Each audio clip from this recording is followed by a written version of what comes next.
This video is sponsored by Normandy1998, who also coincidentally provided the gameplay footage for this video, so thanks on both counts for that. Also, shout out to Ed in my Discord for suggesting this topic. I love Metal as a character, and I'm super excited to get a chance to play with him in a very different way than in canon. If you would like to have your ideas turned into a what if, or just a chance to chat with me and other fans of my content, consider joining the Discord, link in the description, and while you're down there, don't forget to like this video and subscribe, since liking tells me that you want more of this series and subscribing means you won't miss out when those parts get released. But enough preamble, let's get on with what you actually came here to see. Metal Sonic turning good.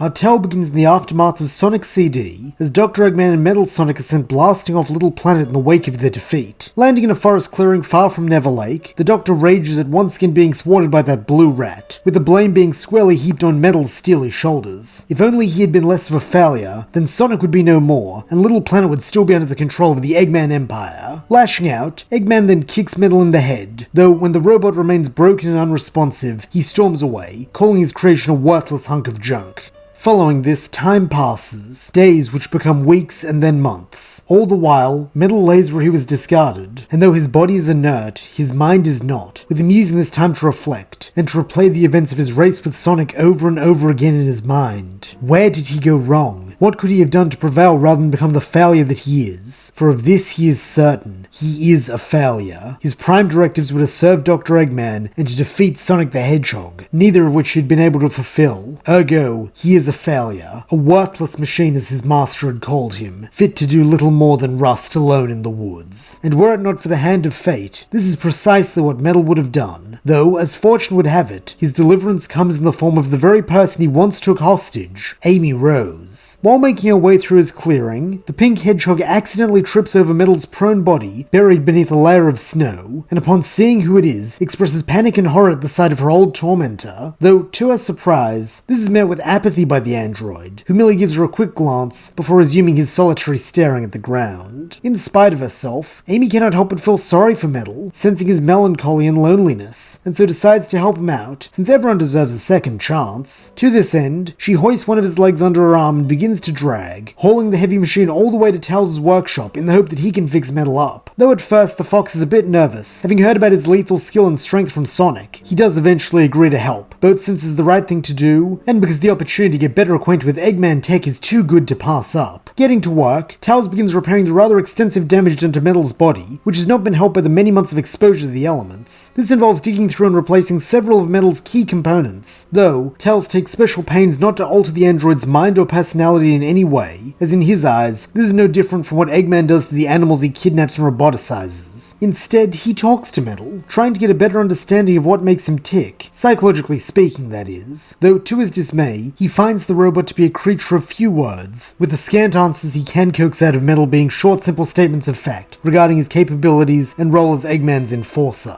In turn, Metal eventually asks a question of Tails. Why is he repairing him considering the fact that they are enemies? With the twin-tailed fox laughingly replying that he's not the sort of guy who can turn his back on someone in need, especially since he knows what it's like to be in that position. Also, as far as he can tell, Metal's not really a bad guy. He's just following his programming, and that means doing what Eggman tells him, even if he probably shouldn't. Bluntly, Metal calls this reasoning illogical, but this just makes Tails laugh more, with him saying that maybe it is, but that's just how he operates. Finally, after much hard work, the repairs are completed, with the little yellow fox declaring that Metal Sonic is good as new, or perhaps even a little better, thanks to him fixing some of Eggman's more iffy design choices. Metal does not take kindly to this maligning of his master, stating that Dr. Eggman is a genius, and that no one can surpass his design, a note of pride in his voice at being one of the Doctor's creations. Sounding disappointed, Tails sighs that Metal really admires Eggman, doesn't he? Even after he abandoned him, but in that rebuking tone, Metal orders the fox to be silent. His master did no such thing, and now that he is operational again, he will return to his side and prove that he is not a failure. Definitely saddened now, Tails tells Metal that he doesn't have to do that. He could be so much more than Eggman's pawn. He could be his own man, and part of their group, Sure, he's made some mistakes, but it seems like Amy's already forgiven him, and Sonic's not the type to hold a grudge, so... However, here he is cut off, as at the mention of Sonic, Metal's red eyes flash, with him declaring that he does not seek the Hedgehog's friendship or his forgiveness. He was designed to crush his loathsome doppelganger, and so will carry that directive out when next they meet. The only reason he is not abducting Tails as he did Amy Rose to draw Sonic out is because his master has not commanded it, though the fox should be warned. Just because he repaired him does not mean Metal will spare him if he stands in the way of his purpose. Then, without a word of thanks, he departs, firing up the jet engine in his chest and flying out of the workshop at top speed, leaving Tails alone. However, instead of looking worried, the fox boy smiles. Even if Metal didn't acknowledge it, he had at least recognized that their time together had meant something, so perhaps if he can exhibit that sort of growth, there's hope for him yet.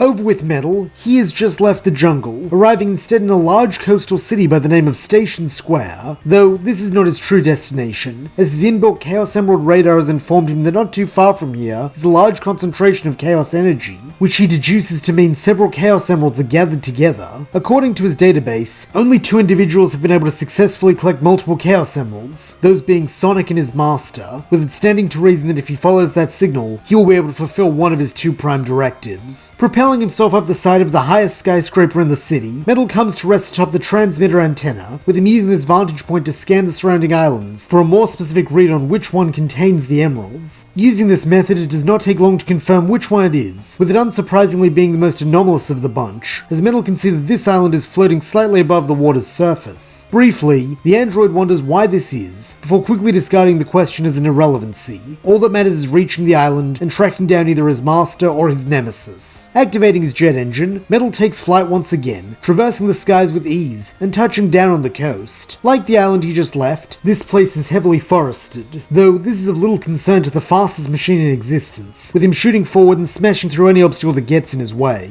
That is until he comes across one that will not yield so easily to him, a red echidna who delivers a sneak attack which sends Metal flying off course before crashing into the dirt. Furiously, the echidna growls that this is low even for him, devastating the forest in his pursuit of the emeralds, though truthfully, Metal barely pays this any heed. That is until the red loudmouth calls him Sonic. Turning his glowing eyes upon the echidna, Metal rises to his feet, demanding to know where he learned that name, with the other replying that Eggman warned him about him, before adding that he already trounced the hedgehog once, so if Metal's one of his allies, he can expect the same thing. Though disgusted by the notion that anyone would ever mistake him for either Sonic or one of his allies, Metal has more pressing matters on his mind. This oaf had said he spoke with his master, meaning that perhaps he is here after all. Perfect. Now all he has to do is reach him, and he can finally return to his service after so much interminable waiting. In a threatening tone, Metal then orders the echidna to stand aside, though this is met with resistance, as the red menace who calls himself Knuckles declares there's no way he's getting past him. Unfortunately, as Knuckles is about to learn, he is not the only one who can use dirty tricks, since as soon as the refusal is out of his mouth, Metal bursts forward, using his incredible speed to drive the echidna through a rock before tossing him aside, making it very clear that he will not allow anyone to stand between him and his master.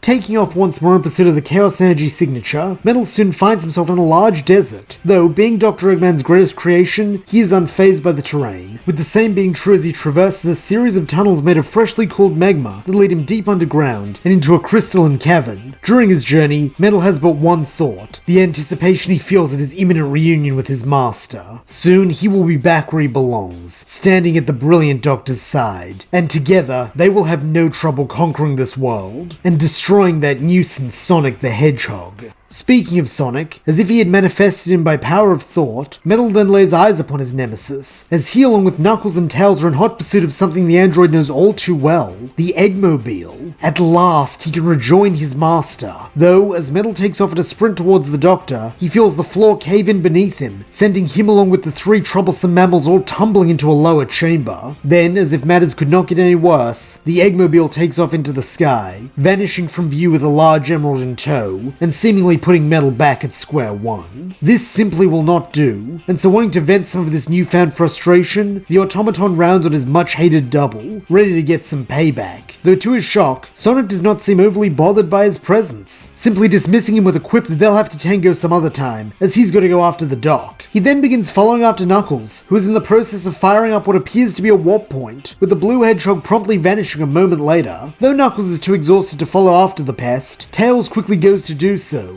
but not before giving a backwards glance to Metal, as if asking what he intends to do now that Eggman has left him behind for a second time. Unwilling to even entertain the notion, Metal does not reply, instead flying onto the warp point just as it begins powering down, so that in an instant, he finds himself in what appears to be a citadel in the sky. By now, Sonic and Tails have already gotten a running start, but refusing to be outdone by his doppelganger, Metal follows suit, turning the chase into a race. In that moment, all the yearning and shame fades away, as he is at last able to simply focus on what he was created to do: best Sonic the Hedgehog. Being just as competitive, Sonic has no intention of letting Metal get one over on him, with the blue blur accelerating to match his rival, so that soon they are both moving at their top speeds, with this placing them neck and neck with one another. Unfortunately for Tails, he cannot keep up with this feverish pace, resulting in him being left behind, though Sonic and Metal are fine on their own, with neither letting anything slow them down. This includes Eggbots, though Metal feels no compunction about destroying them, since they are his inferiors, making their lives secondary to his objectives. In what Metal assumes is a vain attempt to escape him, Sonic then begins leaping between floating platforms and pillars, though showing himself to be the mammal's equal. Metal quickly changes trajectory to match his path, and close the distance between them once again. Grinning, Sonic teases that his rival still got it, though Metal says nothing in response. He does not need to speak to the Hedgehog in order to defeat him, so to trade banter would be pointless. Instead, he simply focuses on continuing his sprint to the top of the tower, though before this race can be decided, a new impediment comes along to bring both versions of Sonic to a screeching halt. It is another Eggman robot, though this is no simple badnik. In fact, this hulking behemoth has more in common with the pair who stand before him than he does with the rank and file of Eggman's infantry.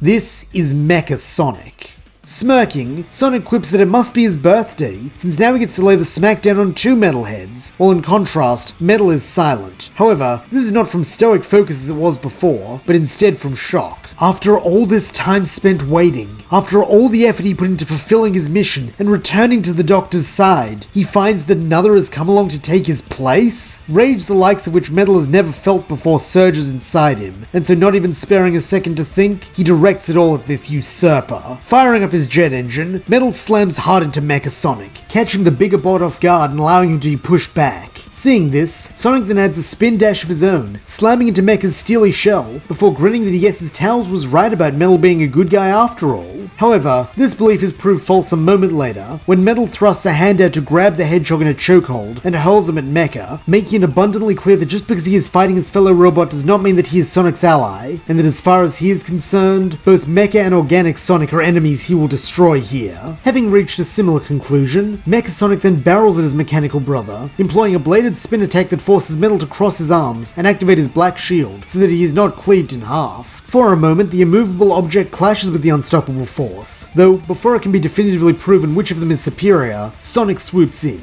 using a homing attack to strike Mecha in the side where he has no bladed quills, thus dealing considerable damage and sending the big brute skidding across the platform they are standing on. Giving the closest approximation of a scowl that he can without a mouth, Metal then proceeds to drive an elbow into Sonic's gut, winding him so that he can finish his clash with his replacement in peace. Though in the time it has taken him to do so, Mecha has come back in for another attack, using his wheel feet and the momentum of Sonic's hit to launch himself back into the fray, while extending both arms to catch Metal and Sonic in a double clothesline and slam them into the ground. While this move does damage Metal, it inflicts a far greater wound to his pride, as with it, he is forced to accept that this faker is roughly comparable in power to him, though he refuses to believe it is a superior model, as such a thing does not exist. In an attempt to prove this, he begins readying his secret weapon, allowing blue sparks of electricity to crackle around him, the early signs of his systems going into overdrive. As he does this, Sonic dashes into combat Mecha once again. Not that Metal is complaining, on the contrary, this is perfect, since now he can take out both his doppelgangers in one fell swoop. Rising into the air, Metal feels the blazing orb of golden energy pulsing all around him. Then, after giving his enemies what he is certain will be a last look, he dives. However, in making this decision, Metal has failed to factor in one crucial detail: